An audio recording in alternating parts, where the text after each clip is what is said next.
Sabe quando você entra num buffet aquilo e aí você pega o prato e você começa a colocar e bota um pouquinho, e bota um pouquinho, bota um pouquinho, bota um pouquinho, e quando você vai pagar, você simplesmente tem que pagar R$ 89,90? Então, o que acontece? Vocês já viram o tamanho do prato do buffet? Eles fazem isso de propósito. Eles fazem isso para que você coloque muito mais comida do que você realmente vai precisar, ou seja, do que é suficiente. Eles pegam um gatilho, que é um gatilho muito importante de quando a gente quer alguma coisa, a gente está com fome, a gente vai botando mais do que a gente deveria.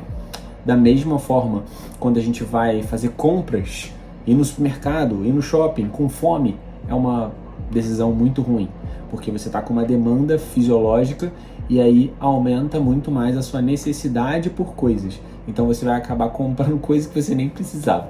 Essa noção do suficiente, do quanto que é suficiente para você, é uma noção muito difícil da gente ter.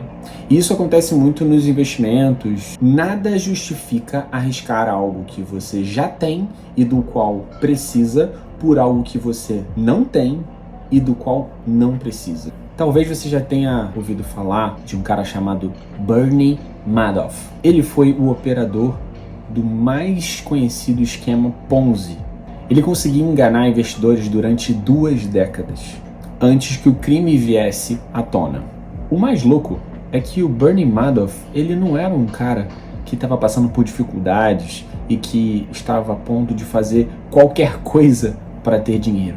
Ele era um cara extremamente bem-sucedido nas finanças e tinha uma empresa que girava milhões e milhões. Só que para ele não era suficiente. E aí mostra o que é muito louco. Um cara que tinha milhões e milhões na conta, buscar mais milhões e perder tudo nessa busca. Foi exatamente isso que aconteceu com o Bernie Madoff. E isso me lembra muito que certa vez eu fui alugar um apartamento em Nova York. E aí, quando eu fui observar o apartamento era muito bonito nas fotos, incrível. Só que na época já existia o Google Maps. E aí a minha mãe, super curiosa, falou assim: deixa eu ver no Google Maps aqui como é que é o apartamento, como é que é a rua que a gente vai ficar em Nova York. E quando ela começou a pesquisar a rua, ela virou e falou assim: Vitor, tem alguma coisa errada, porque as fotos do anúncio não correspondiam com a fachada. Então ela falou: tem alguma coisa errada. E realmente era um golpe. E a gente começou a ver que tinham diversos golpes no Craigslist. E aí a gente viu que tinham principalmente nigerianos fazendo golpes usando a Craigslist. Fingia que você ia ficar em determinado apartamento super bonito, luxuoso em Nova York e na verdade era um golpe. E aí no livro Psicologia Financeira, ele fala que um golpista nigeriano, quando foi pego uma vez, quando perguntado pela revista se ele não se arrependia do que ele tinha feito, ele falou que se arrependia sim, mas que a pobreza que ele vivia diminuía um pouco essa sensação. A miséria que ele vivia fazia com que não doesse tanto nele aplicar esse golpe. Então é diferente quando a gente tem uma pessoa que está na miséria, resolve aplicar um golpe, ele é um criminoso também. Só que é diferente de uma pessoa que já tem tudo e resolve querer mais. Ambos são criminosos, mas fazem a mesma coisa, aplicam um golpe por razões diferentes. E agora eu vou passar para vocês 4 regras que o Morgan Housel coloca no livro dele para que a gente possa melhorar a nossa noção do que é suficiente. Segundo o Morgan Housel, o capitalismo é bom em fazer 2 coisas: gerar riqueza e gerar inveja.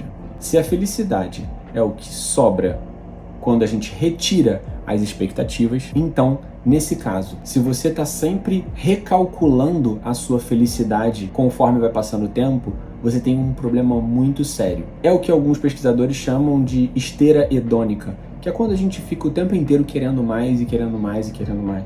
Você pode ter um carro que custa 40 mil e depois, se você consegue comprar um carro que custa 80 mil, ele é o dobro do valor daquele carro, mas ele não vai te trazer o dobro da felicidade daquele carro. E rapidamente, depois de cerca de 1 mês, 2 meses, que você conquistou aquele carro de 80 mil, você já está olhando para o carro de 100 mil com muito mais interesse do que você olha agora o mesmo carro que você comprou. Essa é a esteira hedônica.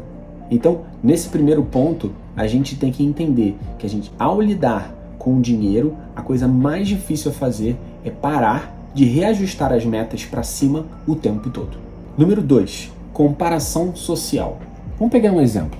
Um jogador de 17 anos é alçado da base do Flamengo para o profissional. Vamos supor que agora ele passe a ganhar 20 mil reais. Automaticamente, esse menino ganha mais do que 99% da população brasileira. Ganhando 20 mil, esse menino de 17 anos poderia poupar, construir um patrimônio tranquilamente e viver uma vida muito tranquila. Porém, no mesmo time dele, tem jogadores ganhando 1 milhão de reais. Então ele está o tempo inteiro, no dia a dia dele, sentado, almoçando do lado de caras que estão ganhando 1 milhão enquanto ele ganha 20 mil. É óbvio que ele quer mais, é óbvio que ele quer ganhar mais do que 20 mil. E essa situação da gente comparar socialmente é um dos maiores problemas que a gente pode enfrentar. Eu dei o exemplo do Flamengo como sendo o clube onde esse menino estava jogando. No Flamengo a gente tem jogadores, como é o caso do Gabigol, que ganham na casa de 1 milhão de reais, cerca de 1 milhão de reais.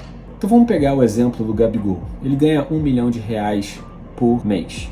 Caraca, 1 milhão de reais por mês. Quem não gostaria de ter isso em uma vida? Mas quando o Gabigol é convocado, por exemplo, e vai para a seleção brasileira, ele senta ao lado do Vinícius Júnior, que ganha 20 milhões de reais por mês. 20 vezes o salário dele. Então, na comparação social, o Vinícius Júnior tem 20 vezes a capacidade de compra que o Gabigol tem. Então, na comparação social, o Gabigol é muito mais pobre do que o Vinícius Júnior. E assim vai. Se você pegar o Vinícius Júnior e comparar ele com o Cristiano Ronaldo, e se pegar o Cristiano Ronaldo e comparar ele com o LeBron James, a gente não para nessa comparação. Esse é um grande problema. Sempre, independente do quanto você ganha, você pode se comparar com alguém que ganha mais do que você. Então, o teto de comparação social é tão alto, que jamais você deveria usar esse teto para alguma coisa. Número 3. Suficiente não é pouco. A única maneira real de você saber o quanto você consegue comer é você comer sem parar até vomitar. Mas ninguém faz isso porque não compensa. E por alguma razão muito doida, quando a gente fala sobre investimentos, as pessoas parecem não levar isso em consideração e simplesmente querem investir em coisas mais arriscadas, mais arrojadas para ter retornos ainda maiores, porque simplesmente elas não têm a noção do suficiente. E nessa tentativa de ter retornos cada vez maiores e melhores, as pessoas acabam tomando riscos que não precisam ter e acabam indo à falência. Número 4. Há muitas coisas que não valem a pena arriscar nunca, independente do ganho em potencial. Reputação é algo inestimável. Liberdade e independência são inestimáveis. Família e amigos são inestimáveis. Ser amado por aqueles que você deseja que o amem é inestimável. E a melhor maneira de manter essas coisas é saber a hora de parar de correr riscos que possam ameaçá-las. É saber quando você tem o suficiente. E aí, será que o que você já tem não é suficiente? Gostou desse vídeo? Então, se você chegou até aqui, dá aquele like, compartilha com algum amigo e não deixa de se inscrever no canal, porque na semana que vem a gente vai ter mais vídeos aqui, beleza? Um grande beijo, um grande abraço e fui!